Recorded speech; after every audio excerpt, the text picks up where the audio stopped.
The 1970s cinema was a parade of glitz, but amidst the genuine talent, there were those who displayed the emotional range of a tea table. We are exposing 10 British actresses who were famously accused of playing like a log, trading on their stunning looks or famous lovers, while delivering lines with painful awkwardness. Was it bad direction or simply zero talent? Subscribe to the channel right now and leave a comment. Which performance made you cringe the most? Stay with us until the very end to meet the famous pin-up girl whose acting was so wooden, critics suggested she should have been polished rather than directed. Britt Ekland. The first name on our list belongs to a woman who was technically Swedish by birth, but who became the undisputed queen of the British screen in the 1970s, defining the aesthetic of the decade with her blonde mane and wide-eyed innocence. Britt Ekland was the ultimate trophy, a woman whose face sold millions of cinema tickets, yet whose acting ability was frequently the subject of cruel whispers among her directors.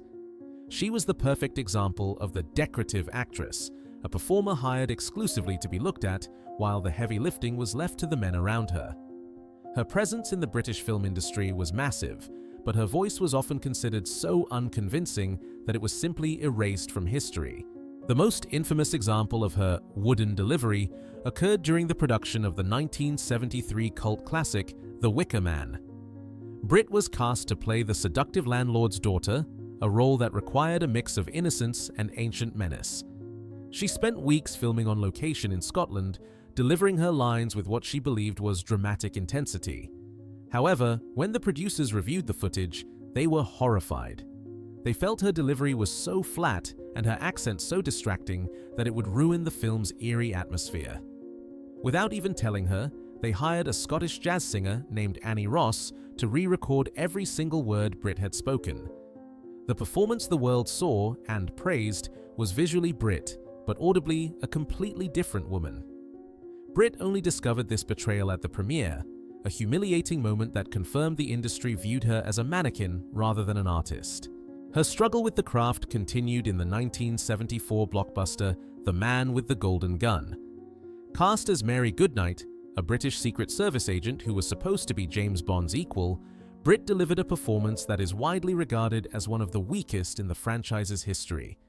Instead of a competent spy, she played the character as a bewildered damsel who seemed constantly confused by her surroundings. Critics savaged her performance, noting that she seemed to be reading her lines from cue cards located just behind Roger Moore's head. Her portrayal reduced a capable character to a bimbo caricature, further cementing her reputation as a woman who could wear a bikini perfectly but could not hold a scene. Britt Ekland's career in the 70s is the definitive proof that in that era, talent was often secondary to visual appeal. She was the face on every magazine cover and the arm candy of rock stars like Rod Stewart, but on screen, she was often little more than a beautiful prop. She floated through the decade with a frozen smile, unaware, or perhaps indifferent, to the fact that the industry had decided she was better seen and not heard. She remains the most glamorous log in the history of British cinema, a star whose shine was blinding enough to distract the audience from the fact that there was very little going on behind those stunning blue eyes. Caroline Munro. The second name on our list is a woman whose face launched 1,000 fantasies, but whose dramatic range was famously limited to looking frightened or looking deadly, with very little in between. Caroline Munro was the quintessential British pin-up of the 1970s, the face of Lamb's Navy Rum and the darling of the Hammer Horror Studios. With her raven hair and striking features, she was undeniably one of the most beautiful women in the world. However, the film industry of the decade treated her not as an actress, but as a spectacular special effect. Directors hired Caroline when they needed a woman to fill a costume perfectly, but they often went to great lengths to ensure she had as little dialogue as possible, fearing that her wooden delivery would shatter the illusion of her screen presence. Her struggle to be taken seriously as a thespian is best exemplified by her experience in the 1972 film Dracula AD 1972. Caroline was cast as the tragic Laura Bellows, a role that required her to be the innocent victim of a satanic ritual. Despite the fact that Caroline was born in Windsor and spoke perfect English, the studio executives decided that her natural speaking voice lacked the necessary dramatic weight. In a move that is humiliating for any performer, they made the decision to completely dub her voice in post-production. The audience watching the film heard a voice that belonged to another actress entirely, while Caroline was reduced to a beautiful, silent vessel. It was a brutal confirmation that the studio valued her solely for her visual impact and had zero confidence in her ability to deliver a line with conviction. This trend continued into the peak of her fame in the 1977 blockbuster The Spy Who Loved Me. Caroline was cast as Naomi, the helicopter piloting assistant to the villain Stromberg. It is one of the most iconic Bond girl roles of the decade, yet if you rewatch the film, you will notice that her character is almost entirely mute. She has barely a handful of lines, and her primary function is to wink at Roger Moore and look menacing while piloting a machine. The director, Lewis Gilbert, wisely played to her strengths, her physical charisma, and hid her weaknesses by stripping away her dialogue. She was the ultimate decorative threat, a character who existed to be looked at rather than listened to. Even in her leading role in The Golden Voyage of Sinbad in 1973, critics were quick to point out that her character, Margiana, was little more than a walking wardrobe malfunction waiting to happen. Reviews from the time noted that while she looked stunning against the exotic backdrops, her facial expressions rarely changed, regardless of whether she was facing a monster or a lover. She moved through the scenes with the stiffness of a pageant contestant afraid to wrinkle her dress. Caroline Munro remains a beloved cult figure today, but her career in the 70s stands as a testament to the era's obsession with surface over substance. She was the poster girl who was allowed to conquer the cinema screen, provided she didn't try to actually act. Jenny Hanley. The third name on our list represents a peculiar tragedy of the British film industry. A woman born into the very aristocracy of show business who, despite her pedigree, found herself treated as little more than a mannequin with a pulse. Jenny Hanley was the daughter of the beloved actors Jimmy Hanley and Dinah Sheridan, a young woman with cinema running through her veins. However, when she stepped onto the screen in the 1970s, it became painfully apparent that while she had inherited her parents' stunning good looks, the gene for dramatic expression had seemingly skipped a generation. Jenny was the epitome of the posh totty archetype, beautiful, blonde, and terribly well-spoken, but her ability to convey genuine emotion was frequently called into question by the directors who hired her. Her most defining moment of professional embarrassment came during the filming of the Hammer horror classic Scars of Dracula in 1970. Jenny was cast as Alice, the innocent heroine destined to face the terrors of Christopher Lee's Count. It was the role that should have launched her as a scream queen. However, the director, Roy Ward Baker, found her performance to be incredibly frustrating. He felt that no matter what horrors were unfolding in front of her, be it giant bats or blood-soaked rituals, Jenny reacted with the mild annoyance of a woman who had been served cold tea. She possessed a stiff, upper-class reserve that simply could not be broken. She looked fantastic in the period costumes, but her eyes remained vacant, devoid of the visceral fear required for the genre. The situation reached its humiliating climax in the post-production suite. The studio executives decided that Jenny's voice was far too polite and her delivery far too wooden to carry the film. In a move that remains a sore point in her career, they made the decision to scrub her vocal performance entirely.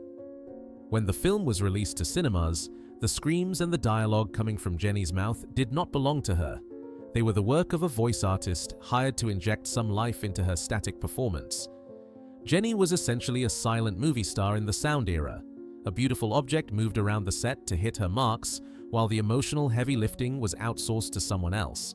Her career in the 70s continued in this vein, with roles that capitalized on her beauty but minimized her need to act.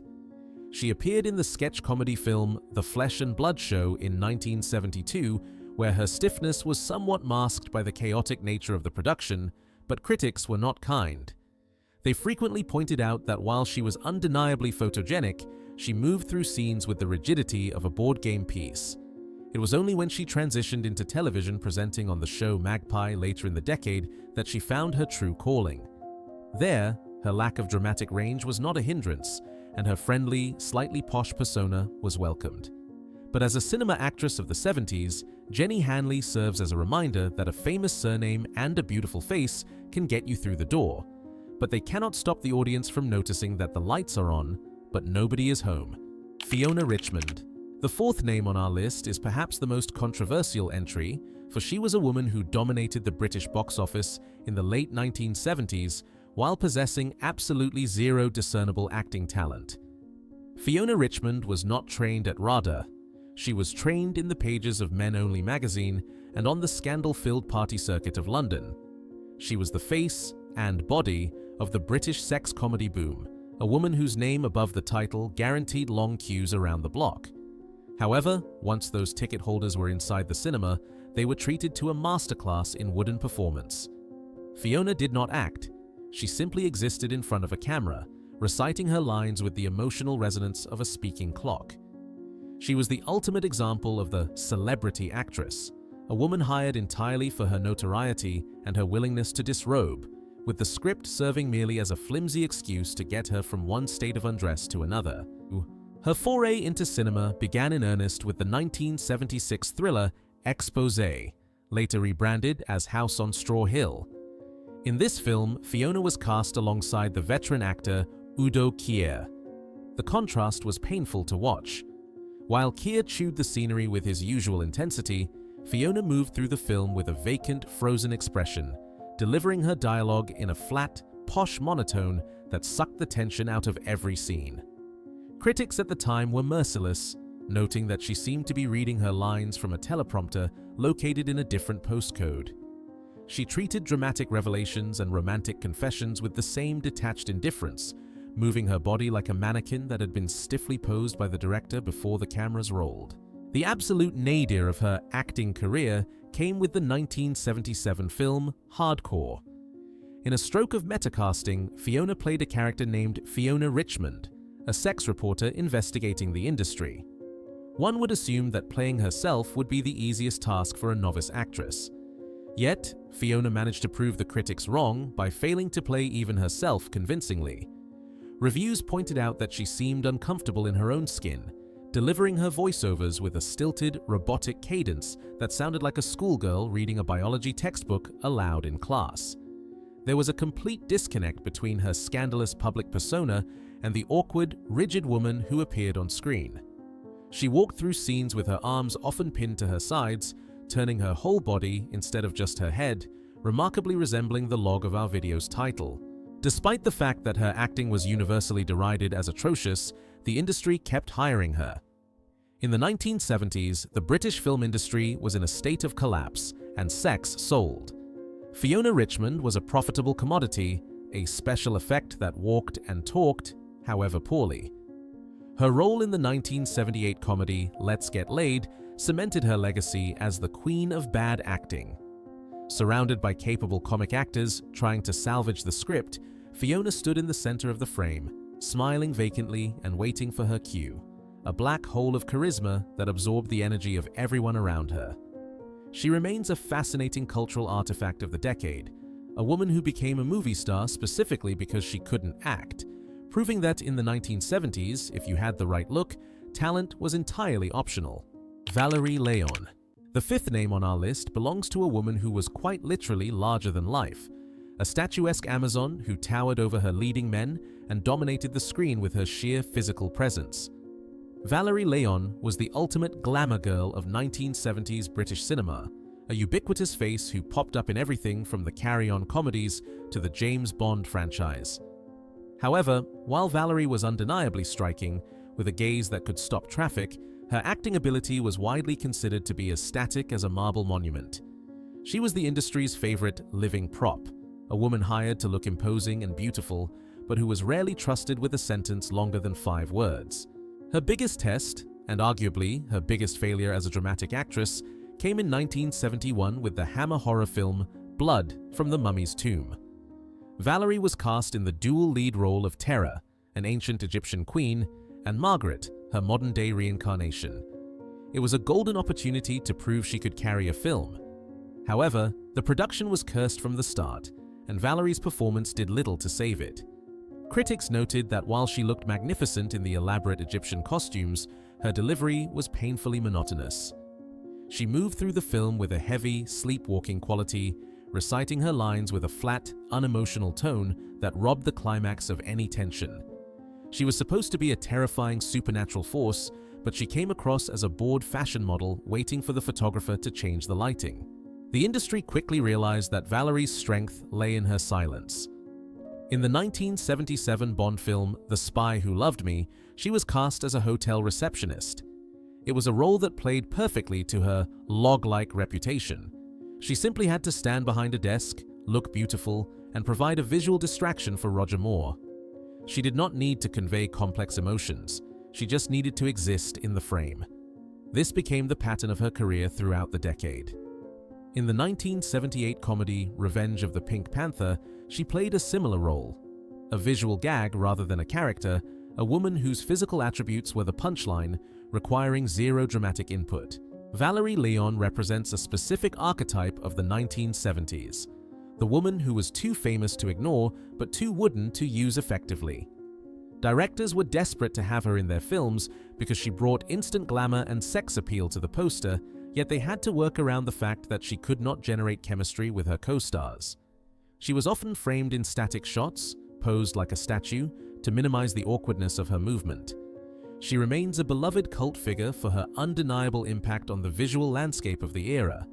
But as an actress, she was the definition of beautiful furniture. Stunning to look at, but you wouldn't want to rely on her to support the weight of a dramatic scene. Anouska Hempel.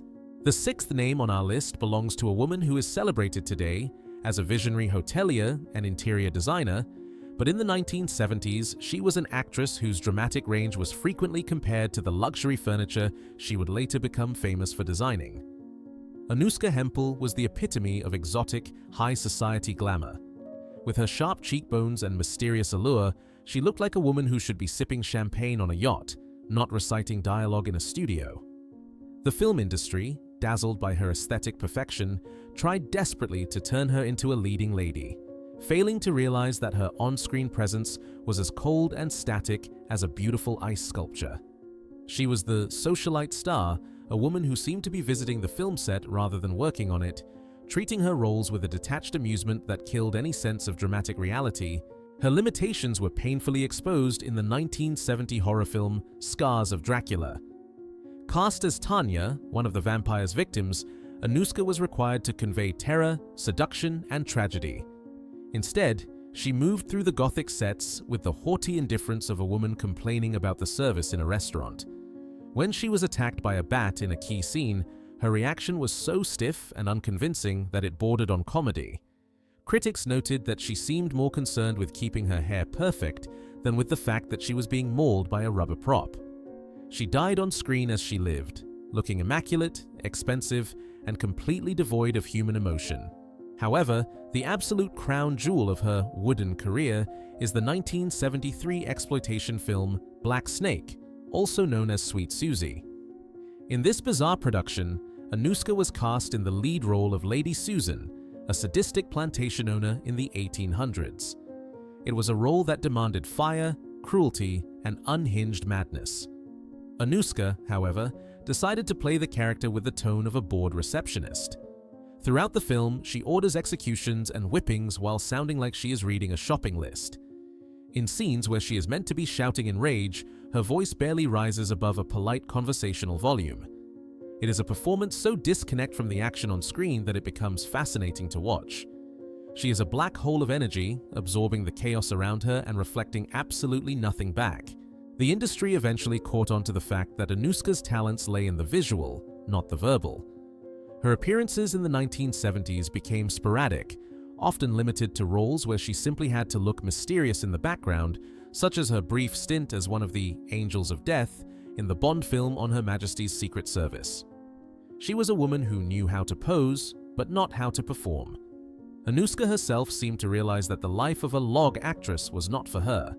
She wisely abandoned the craft to revolutionize the hotel industry, proving that while she couldn't fake emotion for a camera, she certainly knew how to decorate a room. Her acting career remains a humorous footnote, a reminder that in the 70s, you could be the lead villain in a movie simply because you looked terrifyingly chic in a corset. Mary and Madeline Collinson. The seventh entry on our list offers a unique buy one get one free deal on wooden acting. The identical twins who became the ultimate gimmick of the British film industry in the early 1970s. Mary and Madeline Collinson were breathtakingly beautiful, possessing a symmetry that fascinated photographers and editors alike. They made history as the first identical twins to appear in the center pages of a famous men's magazine. Naturally, the film producers of the time, always hungry for a novelty to put on a poster, decided that if one beautiful woman with zero acting experience was good, two would be a box office sensation. They were correct about the box office, but the artistic result was a disaster of double proportions. The twins are best remembered for their starring roles in the 1971 Hammer horror film Twins of Evil. On paper, the casting was a stroke of marketing genius. One twin played the innocent, virtuous sister, while the other played the corrupt, devil-worshipping seductress. It was a role that required nuance to differentiate the characters. However, on screen, the distinction was non-existent. Critics noted that both sisters approached their roles with the exact same expression, a vacant, wide-eyed stare that conveyed neither piety nor evil, but rather a mild confusion, as if they were trying to remember where they had parked their car. They moved through the gothic sets of Pinewood Studios like beautiful automatons, hitting their marks with mechanical precision, but failing to ignite a single spark of genuine human emotion. The production team was well aware of the problem. While the twins looked perfect, their delivery of dialogue was so flat and heavily accented, they were born in Malta, that it was deemed unusable for a British horror film. In a move that has become legendary in the annals of bad acting, the studio decided to erase their voices entirely. When you watch Twins of Evil, you are looking at Mary and Madeline, but you are listening to the voices of seasoned dramatic actresses who were hired to stand in a recording booth and inject some life into the twins' moving lips. It was the ultimate insult. The stars of the movie were effectively treated as silent props, their vocal cords deemed unfit for public consumption. What made their performance even more jarring was the company they kept. They were sharing the screen with Peter Cushing, one of the greatest character actors of his generation. The contrast was excruciating. In scenes where Cushing was delivering a masterclass in intensity and grief, the twins would simply stand there, looking blankly beautiful. They were unable to react, unable to listen, and unable to build a scene. They were effectively special effects made of flesh and blood. Their career in cinema was predictably short-lived. Once the novelty of the identical twins gimmick wore off, there was no foundational talent to sustain a career. They appeared in a few other minor productions, but the industry quickly realized that while they looked spectacular on a magazine cover, a 90-minute film required more than just symmetry. Mary and Madeline Collinson remain the definitive example of the 1970s cynical approach to casting. Why hire one talented actress when you can hire two wooden ones and double the publicity? They were the most beautiful logs in the forest, but they were logs nonetheless. Jutta Stensgaard. The eighth name on our list belongs to a woman who is remembered as one of the most breathtaking visual spectacles of the 1970s, yet whose dramatic legacy is defined by a single, crushing performance that effectively ended her career. Jutta Stensgaard was a Danish beauty who moved to the United Kingdom and became the face of the Hammer Glamour era. With her platinum blonde hair and ethereal features, she looked like a Nordic goddess who had descended to Earth. The producers at Hammer Studios, who were desperate to save their declining horror empire in the early 70s, saw her as the savior. They believed that her stunning appearance was enough to carry a film, failing to check if she could actually convey the menace required for a monster. Her defining moment of failure came in the 1971 film Lust for a Vampire.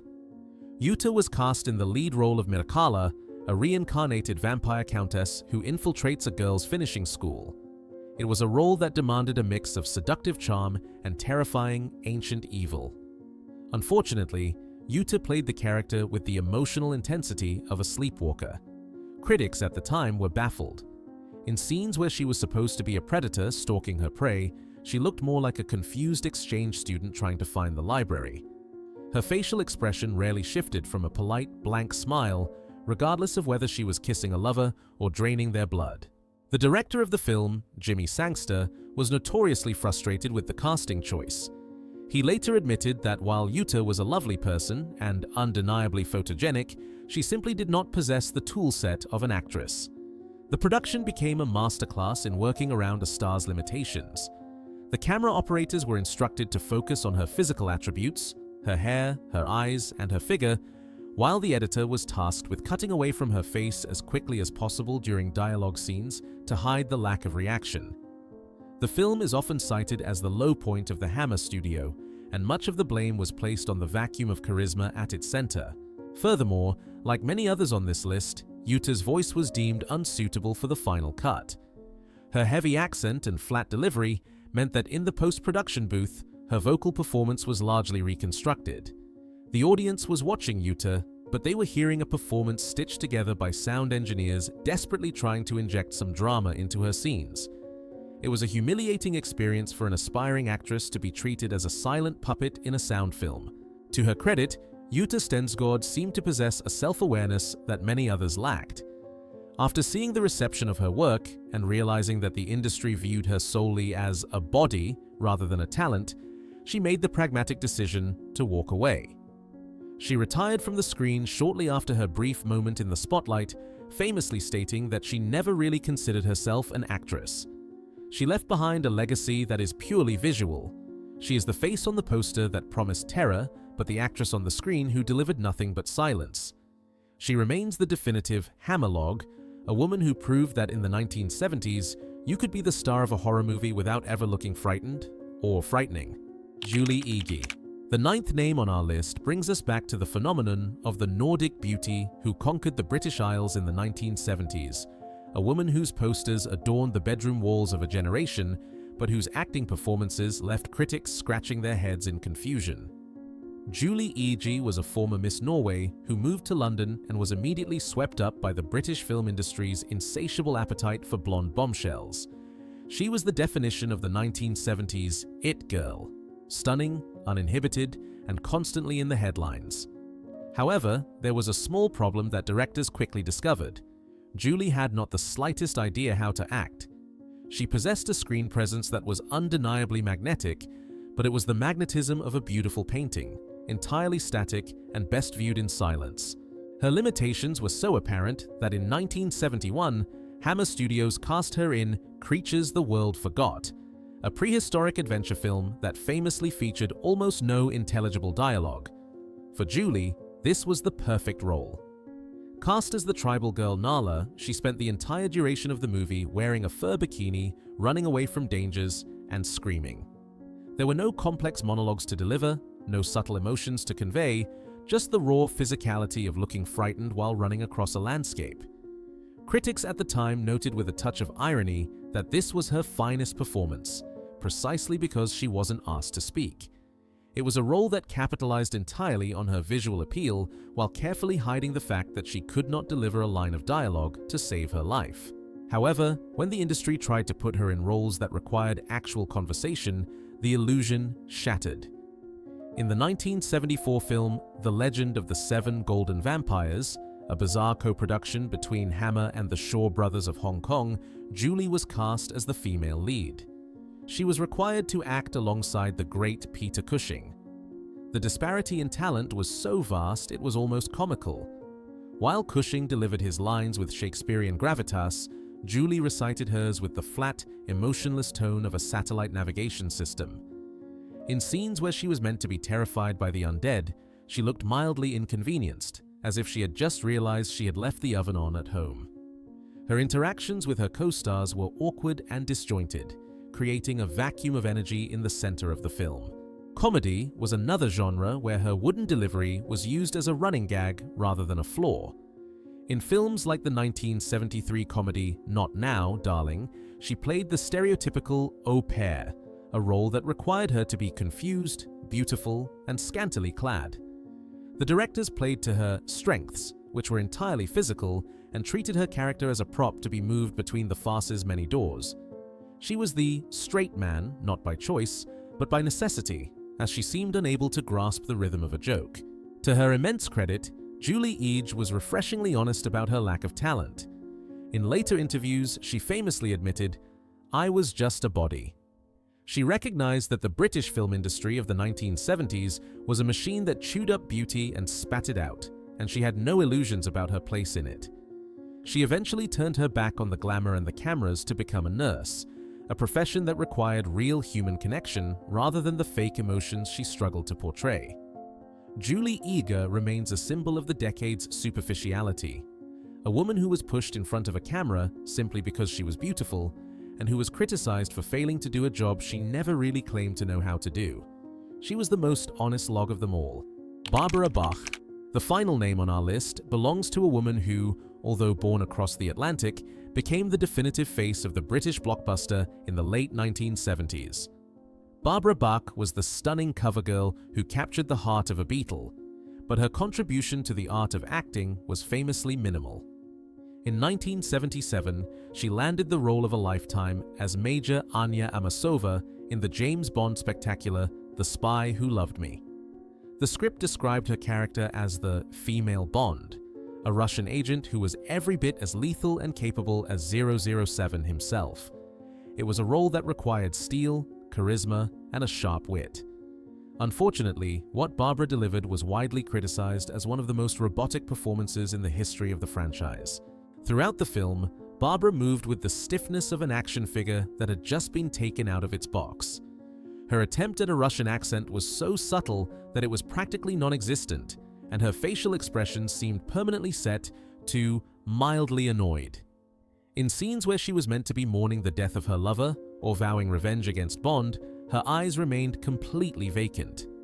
Roger Moore, a veteran of working with wooden co-stars, reportedly had to work double time to generate any chemistry, as he was essentially acting opposite a beautiful wall. Critics at the time were savage, describing her performance as visually arresting but dramatically comatose, noting that the Lotus Esprit car showed more personality than the leading lady.